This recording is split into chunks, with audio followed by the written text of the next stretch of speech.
Die idee van skuld is iets waarmee elke mens gekonfronteer word. Of dit nou finansiële skuld is, skuld weens verbreekte beloftes, of die skuldgevoelens oor dinge wat ons verkeerd gedoen het, is dit ongelukkig deel van die menslike ervaring. Maar skuld het ook 'n manier om swaar op ons te lê, ons denke te belemmer en selfs ons verhoudings te beskadig. Die Bybel identifiseer egter die grootste vorm van skuld as sondeskuld.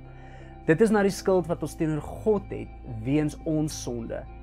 En hoekom dit so moeilik is omdat hierdie skuld groter is as enige iets wat ons self kan oplos, want die mensdom is magteloos om hulle eie sondeskuld self reg te stel. Maar met God is daar altyd goeie nuus. Jesus Christus het dit vir ons gedoen. Hebreërs 10 vers 12 herinner ons aan hierdie waarheid. Maar Jesus Christus het een offer vir die sondes gebring en vir altyd aan die regterhand van God gaan sit. Jesus het die skuld volledig en finaal betaal, eenmalig vir altyd. Jesus het aan die kruis elke greintjie van ons sondeskuld gedra. Maar ons moet egter kies om hierdie vryheid in Christus te aanvaar. Wanneer ons op Jesus vertrou, wat reeds die volle prys vir ons skuld betaal het, ontdek ons die ware vreugde van vergifnis. As jy vandag voel dat jy in skuld of skuldgevoelens vasgevang is, onthou Jesus het dit volledig afgehandel. Weet vandag, jy is vry.